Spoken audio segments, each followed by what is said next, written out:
guys, not going to keep you waiting any longer because I can't personally wait myself. Here we have the largest case box I have ever seen.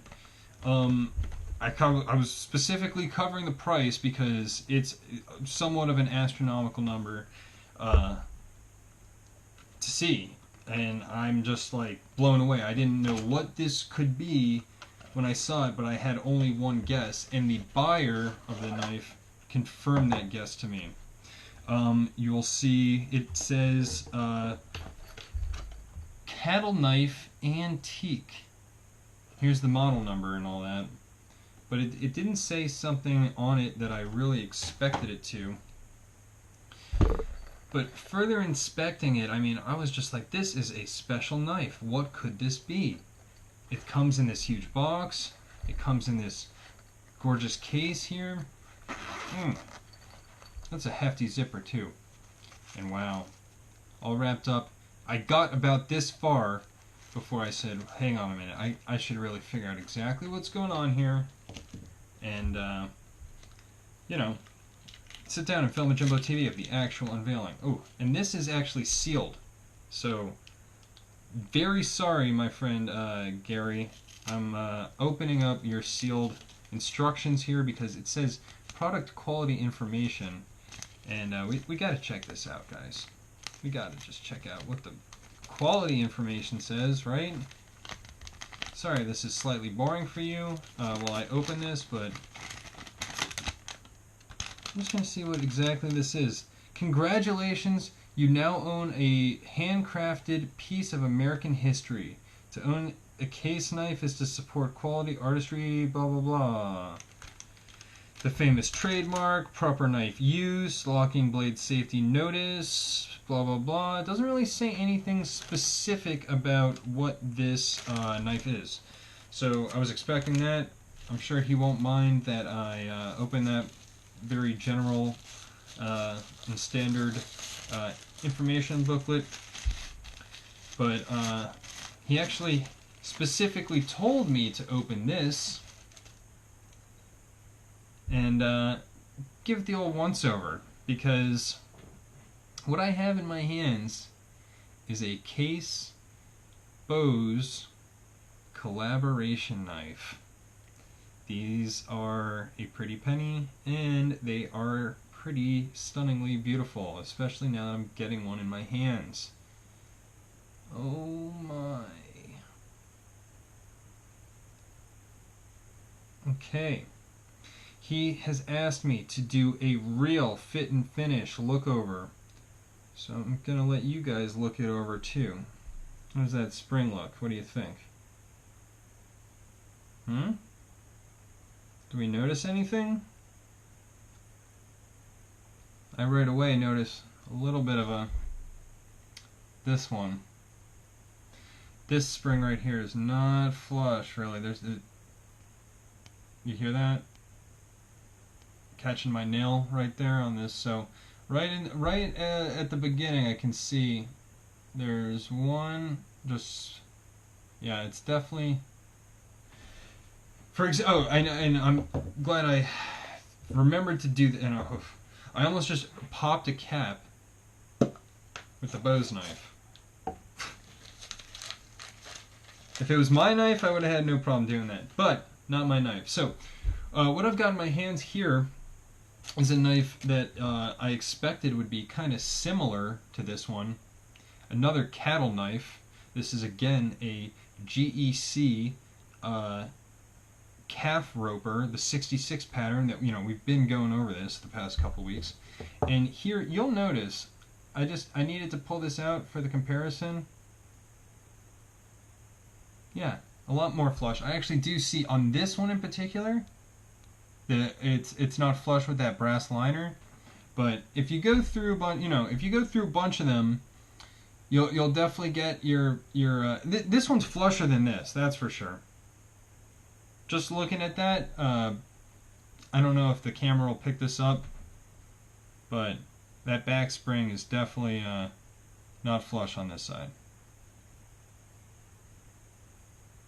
So anyway, let's keep going over it. I really love the satin work. Let's not discount how just beautiful the knife is if you're not a crazy, crazy nitpicker. But I was asked to be. So, the first blade that has a little notch right here is a really cool little sheep's foot. I mean, I guess you could call it a, it's kind of a mix between a sheep's foot and a Wharncliffe. We'll just go with it being a regular sheep's foot. Right there you can see T. Bose stamped or etched. Almost looks like it's stamped in, to be honest. I really love how clean his work is, and his designs, and the satin work. I mean, that's what these knives are really all about. That satiny finish on the shield, matching the perfectly on the bolsters. Very cool shaped bolsters angling in. They're beveled very nicely on top. Let's continue on with the blades, huh? Wow. Come on now. Oh yeah, come on now. 154 cm. Yeah, I might bust a nail on this, guys. We'll see. What do you guys... Oh, ooh. That's a gnarly looking swedge grind, huh? On that blade. I gotta say, I like that secondary blade a lot more than the sheep's foot. No, just spinning this thing around. I mean, it is definitely just gorgeous and beautiful. Look at that large pin. That one large pin in the top here. I love that. Well, actually, hey, look. You know, this calf roper kind of has the exact same configuration. It's got two smaller pins and one large pin. So, here we go. Live and learn. That's just kind of maybe how these pattern knives are put together. Pretty cool stuff we're learning here on Jimbo TV. I've got one last knife to get out of here, and God, I hope I can pinch this thing out. Thank goodness. I didn't want y'all to have to watch that. Although it is easily the easiest pull of the lot. So, yeah, y'all thought I was going to stick my finger in that long pull right there and totally break it. So, the secondary and third little blades are a lot heftier. Oh, yeah, wow. This should close in there just fine. Give y'all an inspection of what the guts and gunny look like. Now you can. It's kind of cool how they have exposed the nail nick of all three blades.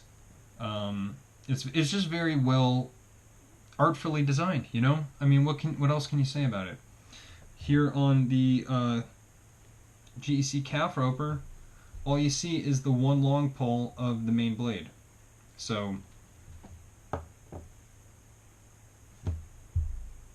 that's pretty gangsta, and that's how they did that, by switching the configuration. You know, obviously the two smaller blades are behind, and the one on this one, the two smaller blades are in front. So another, you know, it's just kind of a personal preference thing. But I'm very happy that that main clip point is very easy to stick your finger into the long pole that's hiding right there.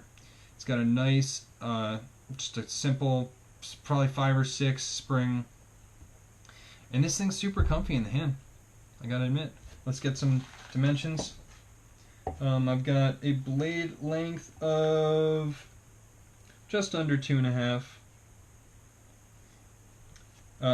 The open, or the overall closed length will be 3.5 inches.